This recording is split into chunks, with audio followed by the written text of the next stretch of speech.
Hi guys, I'm back with my lectures. This is Mr. Joseph, your chemistry teacher. So today we'll be looking at Introduction to Molecular and Empirical Formula, which is an offshoot for our previous lecture on percentage composition by mass. Please, I want us to listen attentively so we can get the best out of today's lecture. So we'll be looking at Introduction to Molecular and Empirical Formula. Now, when we talk about molecular formula, the molecular formula shows the actual number of each of the different atoms present in a molecule. When we talk about a molecule is any substance that can normally exist alone or retain the chemical properties of that substance, be it an element or a compound. I repeat, I say a molecule is a substance that can normally exist alone and still retain the chemical parts of that substance, be it an element or a compound, or the smallest particle of any substance that can normally exist alone and still retain the chemical parts of that substance. So we can talk about atoms of the same element can give you a molecule, and atoms of different elements. So when atoms of the same element combine, you get a molecule of that substance. Atoms of different elements can also combine. That means, for example, this is carbon dioxide, CO2, is one molecule of what? Carbon dioxide contain what? One atom of carbon and two atoms of what? Oxygen. So the molecular formula of carbon dioxide is what? CO2. This is hydrogen. This one molecule of hydrogen containing two atoms of hydrogen. So the empirical formula, the molecular formula of hydrogen is what? H2, which contains what? Two atoms of what? Hydrogen. So it shows the actual number of each of the different atoms that is present in a molecule, and is more useful than the empirical formula. The molecular formula is more useful than the empirical formula. Why?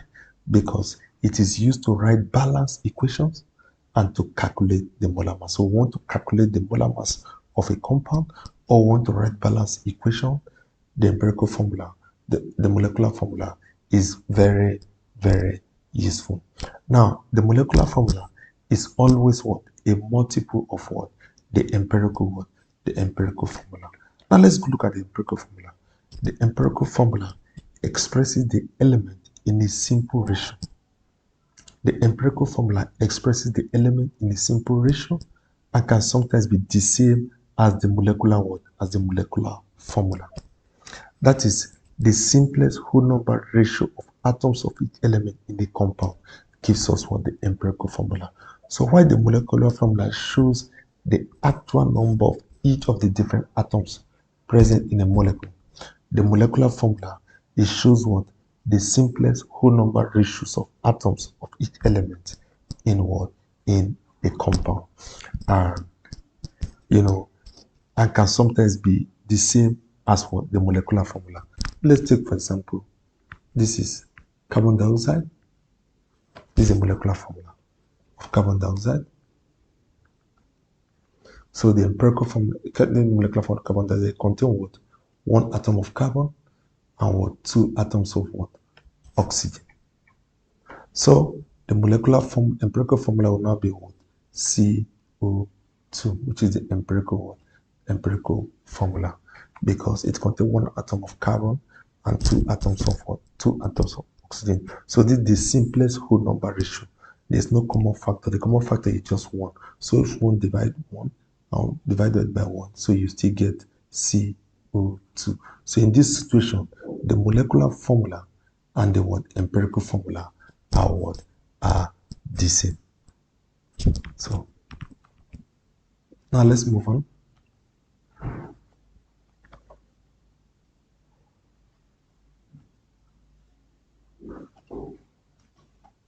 This ethanoic acid, for example,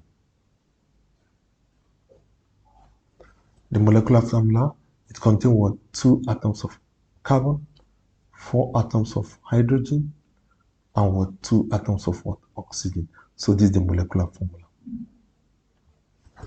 Now, the empirical formula will be carbon contains two atoms, hydrogen contains four atoms, and oxygen contains what? Two atoms. So this is not the simplest whole number ratio. So we need to get the simplest what whole number ratios of each of the atoms that is present, each of the atoms of each element that is present. So we look for the common factor. What is the common factor between 2, 4, and 2? The common factor is 2. So divide both sides by 2, divided by 2, divided by 2. So we'll get what? 1 ratio what? 2 ratio 1. So the empirical formula will be C H2O. You can see that in this situation, the empirical formula is different from what? The molecular formula. The empirical formula and the molecular formula are not what? Are not the same. So we can look at other examples. For example, let's take another example.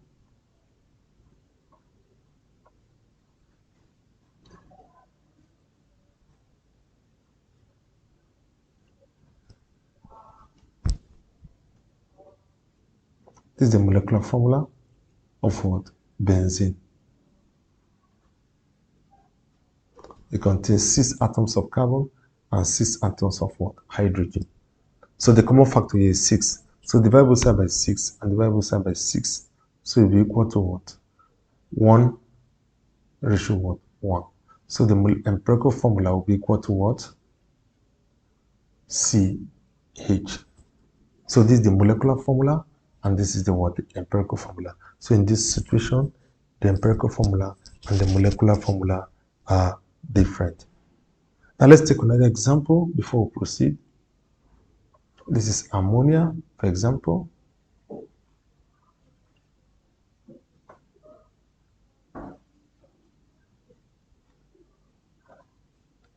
This is the molecular formula of ammonia. Now if you look at the empirical formula, it contains 1 atom of nitrogen and 3 atoms of what? Hydrogen, 3 ratio 1. So there is no common factor. The common factor is just 1. So divide by 1, divide by 1. So we'll have what? 1 ratio 1, 3.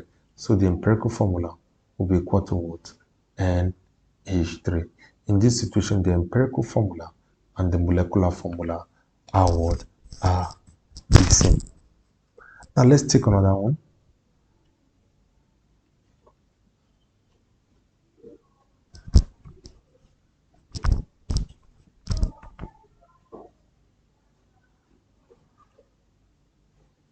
C8, H18, which is what? Octane. Octane. It contains what? 8 atoms of carbon and 18 atoms of what? Hydrogen. So we'll now look for a common factor so we can get the simplest whole number ratio of each of the atoms. The simplest, the common factor here is 2.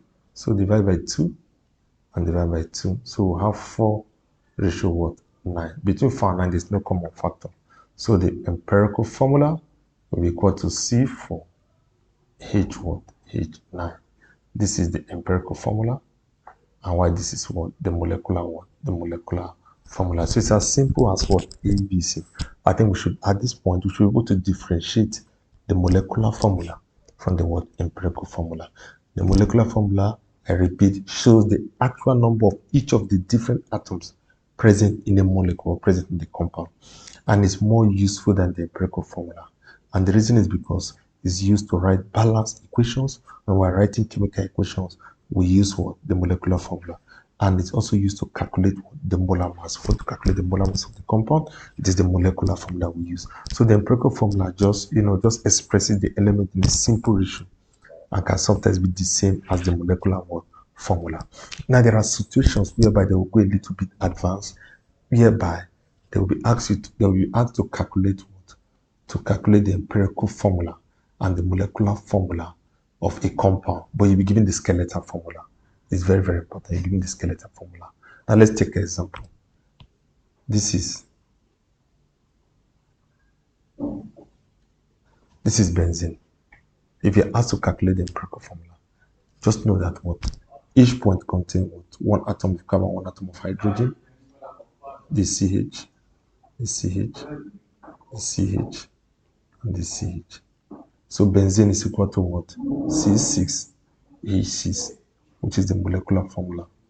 So to get the empirical formula is what? 6 ratio what? 6. So the common factor here is for 6. Divide both sides by 6. Divide both sides by 6, which will be equal to what? CH. This is the what? Empirical what? Empirical formula. This is the empirical formula. Now let's move on. For example, you are given a cyclic compound.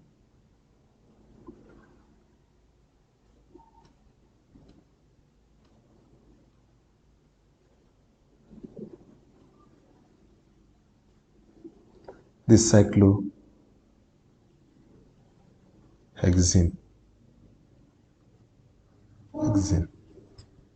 In cyclohexene, each of these points contain one atom of hydrogen and one atom of carbon and two atoms of hydrogen, one atom of carbon, two atoms of hydrogen, CH2, CH2, CH, and CH.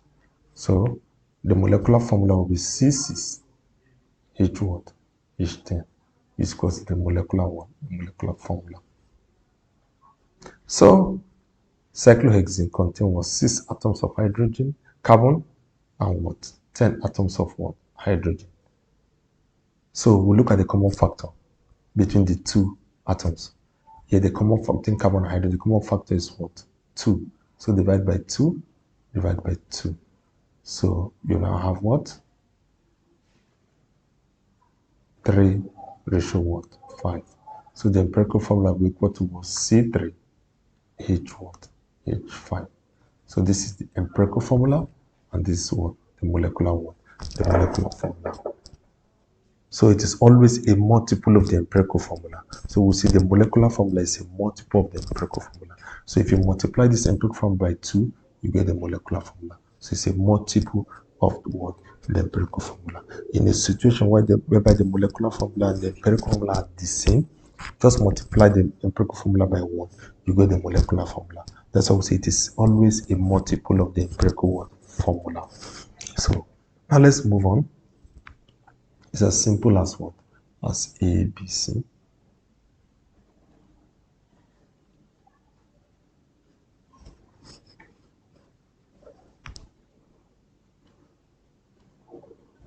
So we are given something like this. So this is pentane, which is C5H12. So each of these points represents CH3, CH2, CH2, CH2, then what? CH3. So here, so we have 1, 2, 3, 4, 5, 5 atoms of carbon,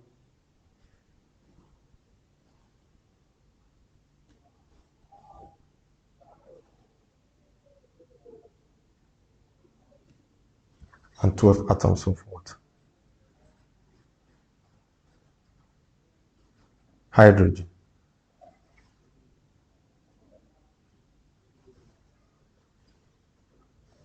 So this is the molecular formula.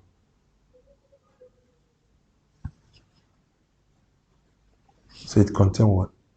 5 atoms of carbon and 12 atoms of hydrogen.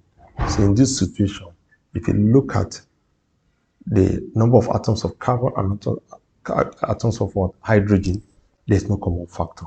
So in this situation, where the empirical formula is equal to what? C5H1, H12. So here, the empirical formula and the molecular formula are what? Are the same. Now let's look at more advanced questions. It's as simple as what? A, B, C. So when you look at skeletal formula, this is how you manipulate your way around it. It's as simple as A, B, C. Now look at this. Ibuprofen A is an analgesic taken for pain relief. It has a structure below. What is the molecular formula of ibuprofen? It's a typical examination question. What is what? The molecular formula of ibuprofen. So all we just have to do is to count the number of carbon atoms, count the number of hydrogen atoms, and count the number of what? oxygen atoms. As simple as what? A, B, C. So if you look at this point, we have, first of all, we're going to count the number of hydrogen atoms. We have 1. Now we're going to count the number of carbon atoms first. So we have 1 atom of carbon, 2, 3, 4, 5, 6, 7, 8, 9, 10, 11, 12, 13. So we have C13. Now the next we are going to count the number of what? Hydrogen atoms. 1, 3, 4, 4 plus 2, 6, 6 plus 3, 9, 10, 11, 12, 13, 14, 15, 15 plus 3, 18. Then we're going to count the number of oxygen atoms. 1, 2, 2 oxygen atoms. So the molecular formula is equal to what? C13, H18, O2. So no matter how lengthy the structure is, you should be able to what? Calculate what? You should be able to determine what? The molecular formula of a compound when you are given the structural formula or the skeletal formula, irrespective of how lengthy the formula is. That is it. So it's as simple as what? A, B, C. Now let's take another one.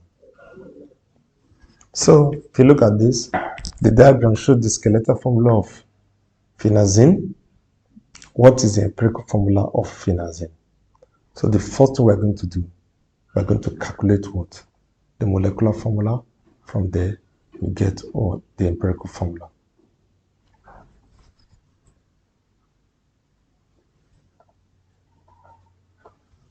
Now, first of all, we're going to count the number of carbon atoms. So we have 1, 2, 3, 4, 5, 6, 7, 8, 9, 10, 11, 12, which is C12.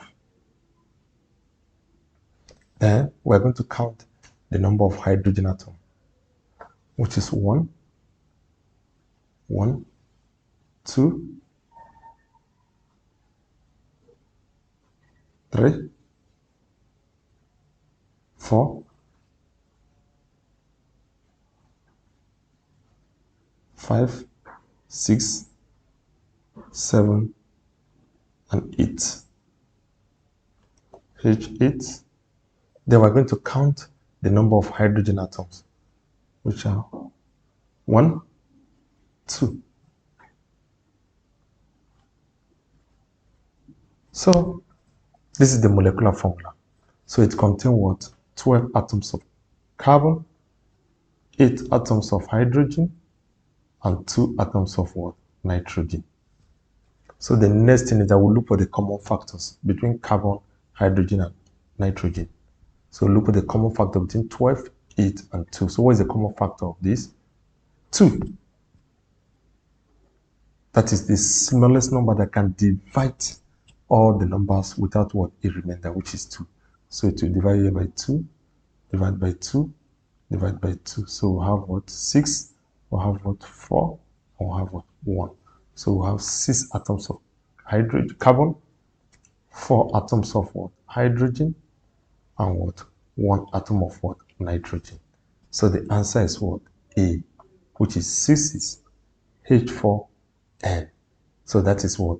The empirical what? Empirical formula. So just as you see, it's always a multiple of the what? The empirical formula. So this is the molecular formula, which is always what? A multiple of what? The empirical what? Empirical formula. So which is C4, C6, H4N. It's as simple as what? A, B, C. So irrespective of the structure, irrespective of the compound given, I believe you should be able to what? Determine the empirical formula of a compound and the molecular what? The molecular formula of what? Of the compound. So as you can see, it's as simple as A, B, C. This is just an introduction to molecular and empirical formula. In our next class, we'll be looking at calculation of what the empirical and what molecular formula when you are given the percentage composition by mass. So thank you for listening. I'm Mr. Joseph, your chemistry teacher. Please, at the end of today's lecture, I'll be giving you a task, that you work on your own. And I just want you to solve as many questions as possible. I believe you've benefited from today's lecture. I believe that at the end of this lecture, you'll be able to handle questions on empirical and molecular formula, and you'll be able to differentiate the molecular formula and the empirical formula and the relationship between the molecular formula and the empirical formula. Feel free to reach out to me if there's any difficulty, if you encounter any difficulty on trying to solve any question. Once more, I'm Mr. Joseph, your chemistry teacher. Please subscribe to my YouTube channel. Please comment and feel free to reach out to me if there's any difficulty. I'm always there for you to help in any situation. So I'll be leaving a task at the end of this lecture. Please, I just want you to solve it, attempt the question, and solve as many questions as possible. So I'll be giving you the task. So this is the task for today. So limonene is a hydrocarbon found in the ring of citrus fruits. What is the molecular formula of limonene? So please attempt this question and attempt as many questions as possible. So thank you for listening. Once more, I'm Mr. Joseph, your chemistry teacher. I'm always there for you. Feel free to reach out to me, comment, subscribe, and we'll meet in our next class. Thank you very, very much.